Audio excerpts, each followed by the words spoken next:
হোক, নফল হোক, বিতের হোক, ঈদের হোক, জুমা হোক, ধীরে কেরাত হোক, জোরে কেরাত হোক, রাতের সালাত হোক, দিনের সালাত হোক, নারী হোক, পুরুষ হোক, প্রত্যেককেই ইমামের পিছনে সূরা ফাতিহা পাঠ করতে হবে, ফরজ। রাসূল সাল্লাল্লাহু আলাইহি ওয়াসাল্লাম বলেছেন, 756 নম্বর হাদিস সহিহ বুখারীর মধ্যে আসছে, লা সালাতা লিমান লাম ইয়াকরা বিফাতিহাতিল কিতাব, যে ব্যক্তি সূরা ফাতিহা পড়ে না তার সালাত নাই, তার সালাত নাই। লা সালাতা, নাই তার সালাত। যে ব্যক্তি ইমামের পিছনে সূরা ফাতিহা পড়ে তার মুখে মাটি মারো। যে ব্যক্তি ইমামের পিছনে সূরা ফাতিহা পড়ে তার মুখে পাথর মারো। একাই হোক, ইমামের পিছনে হোক, সরবে হোক, নীরবে হোক, সব সময়তেই সূরা ফাতিহা পড়তে হবে। সূরা ফাতিহা না পড়লে তার সালাত হবে না। জামাতে যদি ইমাম নামাজ পড়ায়, ইমাম জোরে পড়ুক আর আস্তে পড়ুক, মুক্তাদি পিছে কিছুই পড়বে না, শুধু চুপচাপ থাকবে। আসসালামু আলাইকুম ওয়া রাহমাতুল্লাহি ওয়া বারাকাতুহু। প্রিয় দর্শক, ইমামের পিছনে সূরা ফাতিহা পড়তে হবে কিনা এ নিয়ে আমাদের বাংলাদেশে অনেক দ্বন্দ্ব। কোন আলেম বলতেছেন ইমামের পিছনে সূরা ফাতিহা না পড়লে নামাজই হবে না, আবার কেউ বলতেছে সূরা ফাতিহা পড়তেই হবে না। তাই আসুন, আজকে আমাদের বিশেষজ্ঞ প্যানেলে বাংলাদেশের বিজ্ঞ 14 জন আলেম রয়েছে। এই 14 জন আলেমের কাছ থেকে আমরা জানতে পারবো যে আসলে ইমামের পিছনে সূরা ফাতিহা পড়তে হবে কিনা, জামাতে ইমামের সাথে সূরা ফাতিহা পড়তে হবে কিনা, এ বিষয়ে আজকে আমরা জানবো ইনশাআল্লাহ। আজকে আমাদের বিশেষজ্ঞ প্যানেলে যিনারা রয়েছেন, 1 নম্বরে মাওলানা আকবর বিন আবেদ, 2 নম্বর শাইখ মুজাফফর বিন মহসিন, 3 নম্বর শাইখ আব্দুর রাজ্জাক বিন ইউসুফ, 4 নম্বর শাইখ মতিউর রহমান মাদানী, 5 নম্বর ব্রাদার রাহুল, 6 নম্বর মুফতি আরিফ বিন হাবিব, 7 নম্বর মুফতি আলাউদ্দিন জিহাদি, 8 নম্বর মুফতি দেলোয়ার হুসাইন, 9 নম্বর মাওলানা আবুল কালাম আজাদ বাশার, 10 নম্বর ডক্টর আব্দুল্লাহ জাহাঙ্গীর স্যার, 11 নম্বর ডক্টর এনায়েতুল্লাহ আব্বাসী, 12 নম্বর শাইখ আহমদুল্লাহ, 13 নম্বর ডক্টর মিজানুর রহমান আজহারি, 14 নম্বর শাইখ আকরামুজ্জামান। প্রিয় দর্শক, চলুন আমরা একে একে তাদের বক্তব্যগুলি শুনে আসি। আমরা শুরু করব মাওলানা আকবর বিন আবেদের বক্তব্য দিয়ে। এজন্য আমরা শুরুতেই আকবর বিন আবেদের বক্তব্যটি শুনে আসি। ফাতিহা পড়ার রুকুন, ফরজ। রাসূল সাল্লাল্লাহু বলছেন, লা সালাতা লিমান লাম ইয়াকরা বিফাতিহাতিল কিতাব, ওর সালাতই নাই যে সালাতে কোন সূরা পড়েনি। আর হুজুর বলছেন না, ইমাম মুক্তাদির পড়া লাগবে না, শুধু ইমাম পড়লেই হবে। অথচ রাসূল সাল্লাল্লাহু বলছেন, মান সাল্লা সালাতান লাম ইয়াকরা ফিহা বিউম্মিল কোরআন ফায়াকিদাব, যে সালাত আদায় করলো অথচ সূরা ফাতিহা পড়লো না, তার সালাত বিকলাঙ্গ, সালাত হলো না। যে ব্যক্তি সূরা ফাতিহা পড়লো না তার সালাত হলো না। ফরজ হোক, নফল হোক, বিতের হোক, ঈদের হোক, জুমা হোক, ধীরে কেরাত হোক, জোরে কেরাত হোক, রাতের সালাত হোক, দিনের সালাত হোক, নারী হোক, পুরুষ হোক, প্রত্যেককেই ইমামের পিছনে সূরা ফাতিহা পাঠ করতে হবে, ফরজ। না পড়লে তার কি হবে না? ইমামের পিছনে সূরা ফাতিহা পাঠ করা কি জরুরি? জরুরি, ফরজ। সূরা ফাতিহা পড়তে হবে। রাসূল সাল্লাল্লাহু আলাইহি ওয়াসাল্লাম বলেছেন, 756 নম্বর হাদিস সহিহ বুখারীর মধ্যে আসছে, লা সালাতা লিমান লাম ইয়াকরা বিফাতিহাতিল কিতাব, যে ব্যক্তি সূরা ফাতিহা পড়ে না তার সালাত নাই, তার সালাত নাই। লা সালাতা, নাই তার সালাত। আল্লাহর নবী সাল্লাল্লাহু আলাইহি ওয়াসাল্লাম বললেন এই হাদিসের বিপক্ষে হাদিস তৈরি করা হলো টাটকা জাল হাদিস। আরে জয়ীফ হাদিস কিছু না আছে, কিন্তু মূল ভূমিকা পালন করেছে কোনগুলো? জাল, যেগুলো জাল। তার মধ্যে একটা, যে ব্যক্তি ইমামের পিছনে সূরা ফাতিহা পড়ে তার মুখে মাটি মারো। যে ব্যক্তি ইমামের পিছনে কেরাত পড়ে তার মুখে আগুনের অঙ্গার মারো। যে ব্যক্তি ইমামের পিছনে সূরা ফাতিহা পড়ে তার মুখে পাথর মারো। যে ব্যক্তি ইমামের পিছনে সূরা ফাতিহা পড়ে তার মুখে মদের বোতল মারো। কোন জিনিস মারতে আর বাকি আছে? আপনারা বলেন তো, এই ইমামের পিছনে সূরা ফাতিহা পড়ার এই সুন্নাতকে বাতিল করে দেওয়া হয়েছে এই হাদিসগুলোর কারণে না? আপনারা কি মনে করেন এই হাদিসগুলো কোনো মুসলমানের বাচ্চা তৈরি করেছে? অসম্ভব ব্যাপার। এই হাদিস মুসলমানের বাচ্চা তৈরি করেনি। এই হাদিসগুলো তৈরি হয়েছে সবগুলো ইহুদি খ্রিস্টানদের দ্বারা, দালাল তারা তৈরি করেছে এগুলো। সূরা ফাতিহা পড়লে ইহুদি খ্রিস্টানরা সহ্য করতে পারে না। সূরা ফাতিহার মধ্যে দুটো শব্দ আছে, গায়রিল মাগদুবি আলাইহিম ওয়ালা যাল্লিন।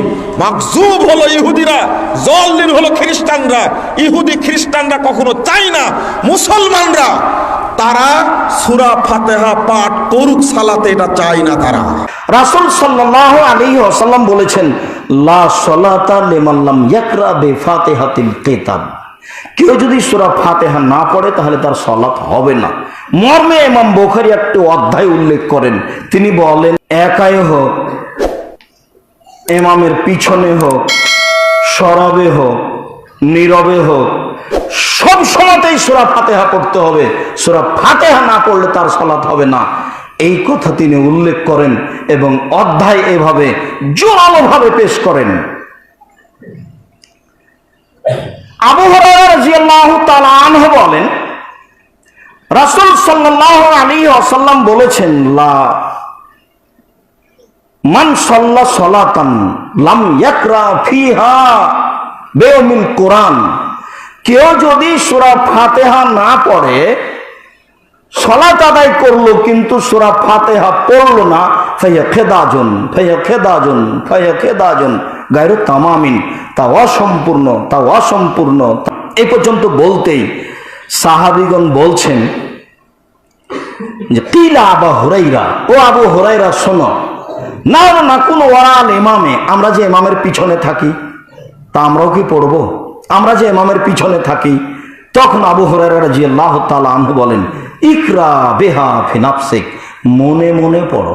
ইমামের পেছনে সূরা ফাতিহা পড়তে হবে, বিশেষ করে যেই রাকাতগুলিতে শুনছেন অবশ্যই পড়তে হবে। জোহরের 4, আসরের 4, মাগরিবের 1, এশার 2, তাহলে কত হলো? 11 রাকাত, 17 রাকাত ফরজ নামাজ। 11 রাকাত নামাজে ইমাম মনে মনে পড়ছে, আপনিও মনে মনে পড়বেন। আর আপনি না পড়েন, নামাজ আপনার হবে না। আমি এই বিশ্বাস রাখি, যতটা কোরআন হাদিস অল্প স্বল্প বুঝি তাতে। আর জেহেরি নামাজে যাতে শুনছেন, এই ক্ষেত্রে উভয় পক্ষে দলিল মজবুত আছে, যার ফলে আমি না হবেই না নামাজ ঘোষণা করব না। ফজরের নামাজ আপনার এশার প্রথম 2 রাকাতে, মাগরিবের প্রথম 2 রাকাতে নামাজ হবে না সূরা ফাতিহা পড়লে, এই কথা বলবো না। তবে সতর্কতামূলক এইখানেও পড়ে নেন। ইমামের পেছনে মুক্তাদি হিসাবে সূরা ফাতিহা পড়তে পারবেন কি পারবেন না? ভাই বলুন তো, ইমাম সাহেব যখন সানা পড়ে, মুক্তাদি পড়ে কি পড়ে না? বলেন, ইমাম সাহেব যখন সানা পড়ে, মুক্তাদি পড়ে কি পড়ে না? ইমাম সাহেব যখন আল্লাহু আকবার বলে, সেই সময় মুক্তাদি বলে কি বলে না? ইমাম সাহেব যখন রুকুতে গিয়ে দোয়া পাঠ করে, তাসবিহ পাঠ করে, মুক্তাদি পাঠ করে কি করে না? যখন ইমাম সাহেব সামি আল্লাহু লিমান হামিদা বলছে, সেই সময় মুক্তাদি রাব্বানা লাকাল হামদ বলে কি বলে না? ইমাম সাহেব যখন সিজদায় চলে যাচ্ছে, সিজদার তাসবিহ পাঠ করছে, মুক্তাদি পাঠ করে কি করে না? ইমাম সাহেব যখন আত্তাহিয়াতুর বই থেকে বসে আত্তাহিয়াতু পড়তে শুরু করেছে, মুক্তাদি পড়ে কি পড়ে না? ইমাম সাহেব যখন দুরুদ পড়ছে, সেই সময় মুক্তাদি পড়ে কি পড়ে না? ইমাম সাহেব মাসরা পড়তে শুরু করেছে, মুক্তাদি পড়ে কি পড়ে না? ইমাম সাহেব আসসালামু আলাইকুম ওয়া রাহমাতুল্লাহ এটা বলে, মুক্তাদি বলে কি বলে না? তো সবই তো বললো, সূরা ফাতিহা কি এমন অপরাধ করলো রে ভাই? ভাই সূরা ফাতিহা পড়তে হবে। সহিহ বুখারী মূল আরবি প্রথম খণ্ড কিতাবুল আযান, হাদিস নাম্বার 756। উবাদা বিন সামিত সহিহ বুখারীর বর্ণনা করেছেন, 17 জন সাহাবী হাদিসটা বর্ণনা করেছেন। ইমাম বুখারীর আমরা জুজুল কিরাত 1 থেকে পরপর 24 নম্বর হাদিস, 17 জন রাবী থেকে হাদিসটা বর্ণনা করেছেন। লা সালাতা লিমান লাম ইকরা বিফাতিহাতিল কিতাব। লা সালাতা, লা সালাতা মানে কি? লা সালাতা, কোন সালাত নেই। নেই জোহর, নেই আসর, নেই মাগরিব, নেই ইশা, নেই ফজর, নেই বেতের, নেই তারাবি, নেই তাহাজ্জুদ, নেই জানাজা, কোন সালাত নেই। লা সালাতা মানে সব নাফি, কোন সালাত নেই। লিমান, লিমান মানে যে কেউ, চাই ইমাম হোক চাই মুক্তাদি হোক। কথা বুঝতে পারলেন কি? লিমান মানে যে কেউ। লা সালাতা, কোন সালাত নেই। লিমান লাম, যে কেউ, ইল্লা বিফাতিহাতিল কিতাব, সূরা ফাতিহা ব্যতীত। এই হাদিস দিয়ে ইমাম বুখারী বাব রচনা করে দিয়েছে স্পষ্ট যে ইমাম হোক আর মুক্তাদি হোক আর মুনফারিদ হোক, প্রত্যেকের জন্য ইমাম পেছনে মুক্তাদি সূরা ফাতিহা পড়বে, এটা ওয়াজিব। 1 নাম্বার কোরআন, কোরআনে থাকলে বাস। তা আল্লাহ সূরা আরাফে বলছে, ওয়াইজা কুরি আল কোরআন ফাসতামিউ লা ওয়া আনসিতু লাহু। আল্লাহ তাআলা কোরআনে বলছে, যখন কোরআন পড়া হয় তখন তোমরা 1 নাম্বার কাজ হলো কান পেতে শোনো, 2 নাম্বার চুপ থাকা। দুইটা সমন্বয় করলে চুপ থেকে কান পেতে শোনা। আচ্ছা, বুখারী শরীফের 757 নম্বর হাদিসে নবী এক সাহাবাকে বলছে, কোরআনের যে অংশ সহজ সেই অংশ থেকে বড়, তো বড়ে ওই অংশ বড়ে উনি। এখন কোরআন সূরা ফাতিহা, এটা কি কোরআন না কোরআনের বাহিরে? আমরা বলি কোরআন পড়া, ফাতিহা মানেও কোরআন, যে আলহামদুলিল্লাহ রাব্বিল আলামিন এটাও কোরআন, এটা পড়ার সময় চুপ থাকতে হবে। এখন চিন্তা করলো এটারে কিভাবে রদ করা যায়। এক ভাই কতটা খেয়ানত করে এক কিতাব লিখে ফেলছে যে সূরা ফাতিহা এটা কোরআনের অংশই না। কেন জানেন? মানে বুঝাইতে চায় যে ফাতিহাটা কোরআনের অংশ না, অতএব ফাতিহার সময় ইমামও পড়বে, তুমিও পড়বা, কারণ ফাতিহা তো কোরআন না, এটার সময় চুপ থাকা লাগবে না, এরকম বুঝাইছে। নাউজুবিল্লাহি মিন যালিক। তো সূরা ফাতিহা এটাও কোরআন। ওয়াইদা কুরি আল কোরআন, যখন কোরআন পড়া হয় কান পেতে শ্রবণ করা। এখন দেখেন কান পেতে শ্রবণ করা আবার চুপ থাকা, দুইটা হুকুম আল্লাহ। বাস ফিকে হানাফি কি বলে যে এখন কয়েক হাদিসে আসছে লা সালাতা ইল্লা বিফাতিহাতিল কিতাব, সূরা ফাতিহা ছাড়া নামাজই হবে না। এখন ফিকে হানাফি দুইটাকে সমন্বয় করে, আচ্ছা কোরআনে আসছে কোরআন পড়লে চুপ থাকতে হবে, হাদিসে আসছে ফাতিহা ছাড়া নামাজ হবে না। ফিকে হানাফি এখানে দেখে যে কোরআন পড়লে চুপ থাকা এটা আল্লাহর নির্দেশ। বাস এখানে ফিকে হানাফি কি বলে যে কোরআন যখন পড়া হবে, এটা যেই পড়বে, ইমাম সাহেব যখন পড়বে, পিছনে যারা থাকবে তারা চুপ থাকতে হবে। এখন প্রশ্ন উঠবে ফিকে হানাফির উপর, তাহলে লা সালাতা ইল্লা বিফাতিহাতিল কিতাব এই হাদিস কোথায় যাবে? এটার ব্যাখ্যা ফিকে হানাফি এইভাবে দেয় যে লা সালাতা ইল্লা বিফাতিহাতিল কিতাব এটা লিল ইমাম আও লিল মুনফারিদ, এটা হলো ইমামের জন্য। ইমাম যখন কেরাত পড়ে তখন মুক্তাদি পড়া দরকার নাই। আপনারা বলবেন পড়া দরকার নাই কেন? হাদিসে আসছে আবার ইন্নামা জুইলাল ইমাম লিউতাম্মা বিহি, ইমামকে সামনে দাঁড়ায় তার অনুসরণ করার জন্য। আরেক হাদিসে আসছে আল ইমামু জামিন, আমার আপনার সব দায়িত্ব ইমাম সামনে নিয়েই দাঁড়ায়। তো কেরাত পড়ার দায়িত্বটা ইমাম সামনে নিয়ে নিছে, নেওয়ার পরে উনি ওখানে দাঁড়িয়েছে। এই জন্য আরেকটা কথা মনে রাখবেন, দরখাস্ত যদি পেশ করা হয়, আমরা এই মসজিদের সবাই প্রধানমন্ত্রী বরাবর একটা আবেদন পেশ করব, সব মিছিল দিয়ে যাব না, কয়েকজন প্রতিনিধিকে পাঠাবো। বলে না কয়েকজন প্রতিনিধিরা সবাই যাব। এই জন্য দরখাস্ত পেশ করাটা একসাথে সবাই না করে একজন করাটাই উত্তম। আলহামদুলিল্লাহ সূরা এটা একটা দরখাস্ত আল্লাহর কাছে পেশ করা। এই দরখাস্ত ইমাম সাহেব পেশ করতেছেন, অন্যরা শুনে শুনে আমিন বলে এটাকে সাপোর্ট দিতেছেন। হা হা হা, ইমাম সাহেব যা বলছে আল্লাহ আপনি কবুল করেন। তাহলে এই বিষয়গুলা তো ইমাম সাহেব যখন পড়বে আমরা তখন চুপ থাকা, এটা কোরআনের নির্দেশ। তাহলে সূরা ফাতিহা কিভাবে যে একাকি যখন কেউ পড়বে তার সূরা ফাতিহা ছাড়া নামাজ হবে না, আর ইমাম সাহেব সূরা ফাতিহা পড়তে হবে, উনি না পড়লেও সালাত হবে না, ওয়াজিব তরক হয়ে যাবে। তাহলে ইমামের পিছনে যে পড়া লাগবে না এটার দলিল আবার কোরআনে। আল্লাহ বলছে যখন কোরআন পড়ে তখন চুপ থাক। জামাত চলাকালীন ইমামের পিছনে মুসল্লিরা সূরা ফাতিহা তেলাওয়াত করবে কিনা, সেই ভাইয়ের প্রশ্নের উত্তরে আমরা বলবো জামাত চলাকালীন ইমামের পিছনে মুসল্লিরা সূরা ফাতিহা তেলাওয়াত করবে না। এই সিদ্ধান্ত স্বয়ং আল্লাহর রাসূল সাল্লাল্লাহু আলাইহি ওয়াসাল্লামের সিদ্ধান্ত। ইমামের পিছনে সূরা ফাতিহা পড়তে হবে এই মর্মে রাসূল পাক সাল্লাল্লাহু আলাইহি ওয়াসাল্লামের কাছ থেকে একটি জয়ীফ হাদিসও নেই, বরং ইমামের পিছনে সূরা ফাতিহা পড়বে না এই মর্মে রাসূল পাক সাল্লাল্লাহু আলাইহি ওয়াসাল্লাম এবং সাহাবায়ে কেরামের কাছ থেকে বহু সংখ্যক সহিহ হাদিস রয়েছে। যেমন একটা নির্ভরযোগ্য হাদিস আপনারা লক্ষ্য করুন, যেটা উল্লেখ রয়েছে ইমাম তাহাবী রাহমাতুল্লাহ আলাইহির শারহু মাআনিল আসারের প্রথম জিলদের 128 পৃষ্ঠায়, ইমাম বাইহাকি রাহমাতুল্লাহ আলাইহির কিরাআতু খালফাল ইমাম সেই কিতাবের 349 নং হাদিসের মধ্যে উল্লেখ রয়েছে, ইমাম দারাকুতনি রাহমাতুল্লাহ আলাইহির আস-সুনানের দ্বিতীয় খণ্ডের 114 পৃষ্ঠার মধ্যে হাদিস খানা উল্লেখ, হাফিজুল হাদিস ইমাম ইবনু আব্দুল বার রাহমাতুল্লাহ আলাইহি তদীয় আত-তামহিদ গ্রন্থের 11তম খণ্ডের 48 পৃষ্ঠার মধ্যে হাদিস খানা উল্লেখ করেছেন, ইমাম হিন্দি রাহমাতুল্লাহ আলাইহি কানজুল উম্মালের 22949 নং হাদিসের মধ্যে মরফু রূপে হাদিসটা উল্লেখ করেছেন এইভাবে, আন জাবির ইবনে আব্দুল্লাহ রাদিয়াল্লাহু আনহু আনিন নবী সাল্লাল্লাহু আলাইহি ওয়াসাল্লাম আন্নাহু ক্বাল মান সাল্লা রাকাতান ফালাম ইয়াকরা ফিহা বিউম্মিল কুরআন ফালাম ইউসাল্লি ইল্লা ওয়ারা আল ইমাম। বিখ্যাত সাহাবী হযরতে জাবের রাদিয়াল্লাহু আনহু রাসূল পাক সাল্লাল্লাহু আলাইহি ওয়াসাল্লাম থেকে বর্ণনা করেন, আল্লাহর রাসূল সাল্লাল্লাহু আলাইহি ওয়াসাল্লাম ইরশাদ করেছেন, যে ব্যক্তি সালাত আদায় করলো কিন্তু ইহার মধ্যে উম্মুল কুরআন সূরা ফাতিহা পড়লো না, তার নামাজই হলো না, ইল্লা ওয়ারা আল ইমাম, তবে ইমামের পিছনে হলে ভিন্ন কথা। অর্থাৎ ইমামের পিছনে সূরা ফাতিহা পড়তে হবে না, এই সিদ্ধান্ত দিয়েছেন স্বয়ং আল্লাহর রাসূল সাল্লাল্লাহু আলাইহি ওয়াসাল্লাম। শুধু তাই নয়, মহাগ্রন্থ পবিত্র কুরআনুল কারীমের মধ্যে মহান আল্লাহ জাল্লা শানুহু এই ব্যাপারে স্পষ্ট ইরশাদ করেছেন।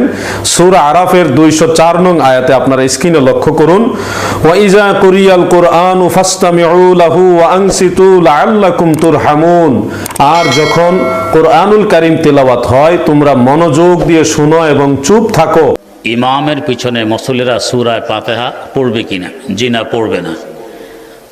ইমামেই যথেষ্ট। কোরআনে কারিমে আছে ওয়া ইজা কুরিয়াল কুরআনু ফাসতামিউ লাহু ওয়া আনসিতু, যখন কোরআন পড়া হয় ফাতিহা ও কোরআন তখন কান পেতে শোনো এবং চুপ থাকো। এই জন্য কান পেতে শুনবে, চুপ থাকবে। শোনা গেলে তো শোনার প্রশ্ন, শোনা না গেলে ও আনসিতু, চুপ থাকবে। ইমামের পিছনে সূরা ফাতিহা পড়া কি জরুরি? না ভাই, জরুরি নয়। ওলামা হানাফ বলেছেন পড়বেন না, আর অন্য মাসলাকের আলেমরা বলেছেন জরুরি, ইমামের পিছনে সূরা ফাতিহা পড়তে হবে। তা আপনি যদি হানাফি মাসলাক অনুসরণ করেন, আপনি সূরা ফাতিহা পড়েন না, দরকার নেই, হাদিস আছে। আর যদি আপনি আহলে হাদিসের লোক হন অথবা আপনি শাফি মাযহাব ফলো করেন, তাহলে আপনি সূরা ফাতিহা পড়ছেন, আপনাদের মাযহাবে আছে, ওটাও হাদিসের আলোকে ওটা আপনার জন্য জায়েজ আছে। ফরজ নামাজের জামাতে নামাজে ইমামের পিছনে সূরা ফাতিহা পড়তে হবে কোনো হাদিস নেই। লা সালাতা ইল্লা বিফাতিহাতিল কিতাব, ফাতিহা ছাড়া নামাজ হয় না, তো সহি আছে। কিন্তু ইমামের পিছনে ফাতিহা ছাড়া নামাজ হয় না, কোনো হাদিস নেই। একটা হাদিস আছে, এটা জাল, শেখ নাসিরুদ্দিন আলবানী সিলসিলাতুল হাদিস জয়ীফাতে লিখেছেন। কথাটা হলো সূরা ফাতিহা লাগবে, ইমামের পিছনে লাগবে না লাগবে না এটা নিয়ে হাদিস দুই রকম আছে, সাহাবীদের থেকে দুই মত আছে। খুব স্পষ্ট হাদিস, মান কানা লাহু ইমামুন ফাকিরাআতুল ইমামি লাহু কিরাআহ, কারণ ইমাম থাকলে ইমামের কিরাআতে তার কিরাআত হয়ে যাবে, এটা সহিহ হাদিস। জামাতে যদি ইমাম নামাজ পড়ায়, ইমাম জোরে পড়ুক আর আস্তে পড়ুক, মুক্তাদি পিছে কিছুই পড়বে না, শুধু চুপচাপ থাকবে। এই ব্যাপারে রাসূলুল্লাহর সহিহ হাদিস, ইন্নামা জুইলাল ইমামু লিউতাম্মা বিহি ফাকিরাআতুল ইমামে কিরাআতুল্লাহ, ইমামকে ইমাম বানানো হয়েছে তার অনুসরণ করার জন্য। অতএব ইমামের কেরাতটাই মুসল্লির কেরাত, ইমাম জোরে পড়ুক আস্তে পড়ুক, মুসল্লির আলাদা পড়ার কোনো দরকার নাই। আমার দেশে লামাযহাবী ভাইরা বলে থাকে যে ইমামের পিছনে সূরা ফাতিহা না পড়লে নামাজই হবে না, ইমামের পিছনে মুক্তাদিরও সূরা ফাতিহা পড়া ফরজ, এটা তারা বলে। তর্কের খাতিরে মেনে নিলাম। তাদের কাছে আমার প্রশ্ন, কোন মুসল্লি যদি ইমামকে প্রথম রাকাতে রুকুতে পায়, আমাদের মতে এবং তাদের মতে লোকটি প্রথম রাকাত পেয়ে গেল, এই ক্ষেত্রে তারা আমাদের সাথে একমত। তো তোমাদের কাছে প্রশ্ন, তোমাদের যে ব্যক্তি তোমাদের ইমামকে প্রথম রাকাতে রুকুতে পাইল, তোমাদের দৃষ্টিতে তার প্রথম রাকাত হয়ে গেছে, তাহলে তার সূরা ফাতিহাটা কে পড়ল? যেসব সালাতে ইমাম প্রকাশ্যে কেরাত পড়েন, যেমন মাগরিব, এশা এবং ফজর, সে সমস্ত সালাতগুলোতে মুসল্লি ইমাম সাহেবের কেরাত শ্রবণ করবেন, পাঠ করতে যাবেন না। এটাই হলো আপনার সবচেয়ে বিশুদ্ধতম মত, এবং এই মতটি অধিকতর নিরাপদ। এর কারণ হলো যে ইমাম যখন উচ্চস্বরে কেরাত পড়বেন, তার পেছনে আপনি কখন কেরাত পড়তে যাবেন? অনেকে বলেন যে সূরা ফাতিহা যখন ইমাম পড়বেন, একটা আয়াত পড়ার পরে তিনি দ্বিতীয় আয়াতের মাঝে যখন থামবেন, এই ফাঁকে পড়ে ফেলবেন। তো এতটুকু বিরতিতে কোনো ইমাম সাহেব দেন না যে ওই আয়াতটি আবার পুনরায় পড়া যায়। যখন কোরআন পাঠ করা হবে তখন তো আমাদেরকে শুনতে হবে। আল্লাহ তাআলা বলেছেন, ওয়াইদা কুরিয়াল কোরআন ফাসতামিউ লাহু আনসিতু লাআল্লাকুম তুরহামুন, যখন কোরআন পাঠ করা হয়, তেলাওয়াত করা হয়, তখন তোমরা শুনবে এবং মনোযোগ দিয়ে শুনবে এবং চুপ থাকবে। তাহলে আল্লাহ চুপও থাকতে বলছেন, আবার শুনতেও বলেছেন। তাহলে উচ্চস্বরে যখন ইমাম সাহেব কেরাত পড়ছেন, আপনি শুনতে পাচ্ছেন, তাহলে আপনাকে শুনতে হবে মনোযোগ দিয়ে, এবং আবার আপনি কিছু পড়তেও পারবেন না। যে ইমাম সাহেব যখন আওয়াজ করে কিছু পড়বে, তখন আপনি মনোযোগ দিয়ে শুনবেন। যেমন ফজরের সালাতে, মাগরিবের সালাতে এবং এশার সালাতে ইমাম কিন্তু জাহরি কেরাত পড়ে, তখন আপনি মনোযোগ দিয়ে শুনবেন। কারণ কোরআন যখন তেলাওয়াত হয় তখন শোনা আবশ্যক, এবং তখন রহমত নাজিল হয়। ইদা কুরিআল কুরআনু ফাসতামিউ লাহু ওয়া আনসিতু লাআল্লাকুম তুরহামুন, যখন কোরআন শুনবে মনোযোগ দিয়ে শোনো, রহমত নাজিল হবে। কিন্তু ইমাম যখন চুপচাপ সিররি কেরাতে, যেমন জোহরের 4 রাকাত সালাত এবং আসরের 4 রাকাত সালাতে কিন্তু ইমাম আওয়াজ করে কিছু পড়েন না, সেক্ষেত্রে আপনি ইমামের পেছনে সব কিছু পড়তে পারবেন, সূরাতুল ফাতিহার সাথে অন্য সূরা মিলাতে পারবেন। এটা সবচেয়ে স্ট্রং অপিনিয়ন। পাশাপাশি মাগরিবের শেষের রাকাতে ইমাম সাহেব আওয়াজ করে কিছু পড়েন না, এবং এশার সালাতের শেষের 2 রাকাতেও কিন্তু ইমাম সাহেব আওয়াজ করে কিছু পড়েন না, সেক্ষেত্রে আপনি সূরাতুল ফাতিহাগুলো পড়তে পারবেন। সূরা ফাতিহা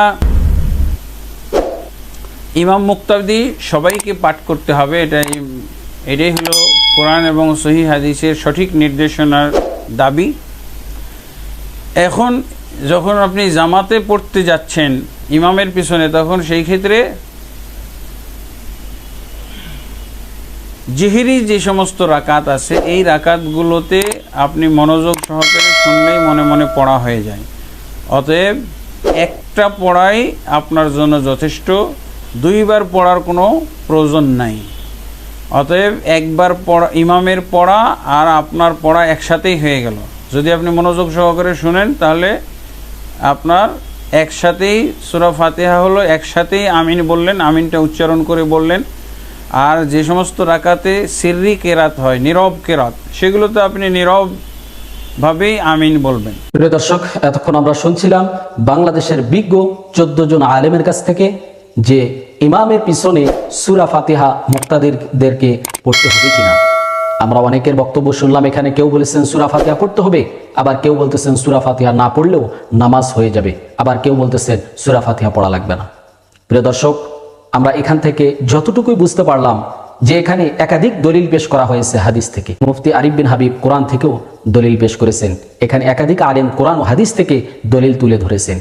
প্রিয় দর্শক, আপনাদেরকে কথাই বলবো, মন গড়া কারো কথায় আমরা বিভ্রান্ত না হয়ে আমাদেরকে কোরআন ও হাদিসের সঠিক দলিল যারা দিতে পারবে আমরা তারটাই গ্রহণ করে নেব ইনশাআল্লাহ। প্রিয় দর্শক, এই জন্য আপনাদেরকে বলতে চাই যে কারো কথায় বিভ্রান্ত হবেন না। কোরআন হাদিসের সঠিক দলিল যদি পেয়ে যান, কেউ যদি আপনাকে দিতে পারে যে আমলের জন্য কোরআন ও হাদিস থেকে সঠিক দলিল এসেছে, আপনি তারটাই গ্রহণ করে নেবেন। প্রিয় দর্শক, পরিশেষে কথাই বলতে চাই যে আল্লাহ তাআলার কাছে আমরা সব সময় দোয়া করব, আল্লাহ তাআলা আমাদের সবাইকে যেন কোরআন সুন্নাহ অনুযায়ী জীবন যাপন করার তৌফিক দান করেন। আসসালামু আলাইকুম ওয়া রাহমাতুল্লাহি ওয়া বারাকাতুহু।